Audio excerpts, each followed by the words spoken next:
স্বামীর মনে কষ্ট দেয়া কত বড় অপরাধ জানলে জীবনেও কোনো নারী তার স্বামীকে কষ্ট দিত না।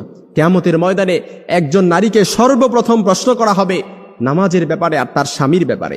আম্মা জান আয়েশা রাদিয়াল্লাহু তাআলা আনহা বলেন, ইয়া মাশারান নিসা, হে নারী সম্প্রদায়, লাউ তাআলামনা হাক্কা আজওয়াজিকুন্না আলাইকুন্না, তোমরা যদি জানতে তোমাদের কতটা দায়িত্ব স্বামীদের উপর, লাজালাতিল মারআতু মিনকুন্না তামসাহুল গুবার আন কাদামাইহি যাওজিহা বিখাদ্দি ওয়াজহিহা, অর্থাৎ স্বামীর উপর যে কতটা দায়িত্ব তোমরা যদি স্বামীদের গুরুত্ব বুঝতে পারতে তাহলে তোমাদের গাল দিয়ে স্বামীর পায়ের ধুলা মুছে দিতে।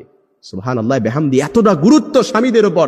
এই জন্য যে স্ত্রী তার স্বামীকে কষ্ট দেয়, যে নারী তার স্বামীকে কষ্ট দেয়, এটা যে কত বড় অপরাধ, এ ব্যাপারে আল্লাহ রাসূল সাল্লাল্লাহু আলাইহি সাল্লামের আরেকটা হাদিস, দুনিয়ায় যখন কোনো নারী তার স্বামীকে কষ্ট দেয়, জান্নাতে হুরেরা তখন সাথে সাথে বলে, তুমি কেন আমার স্বামীকে কষ্ট দিলা, কেন তুমি আমার স্বামীকে কষ্ট দিলা, কাতালা কিল্লা, আল্লাহ তোরে ধ্বংস করুক, আল্লাহ তোরে ধ্বংস করুক।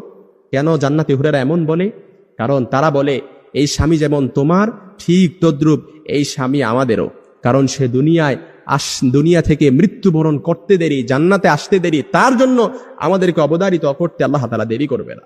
এজন্য মনে রাখবেন যে নারীরা তার স্বামীকে কষ্ট দেয়, আপনি তো বোঝেন না, আপনি যে স্বামী পাইছেন এটা একটা হীরার টুকরা পাইছেন, আপনি যে স্বামী পাইছেন এই স্বামীর কদর করতে হবে। আল্লাহ রাসূল বলেন, আল্লাহ ছাড়া কাউকে সিজদা দেওয়ার আদেশ আমি দেই না, তবে আল্লাহ ছাড়া কাউকে সিজদা দেওয়ার আদেশ যদি আমি দিতাম তাহলে প্রত্যেক নারীকে বলতাম স্বামীর পায়ে সিজদায় লুটিয়ে পড়ো।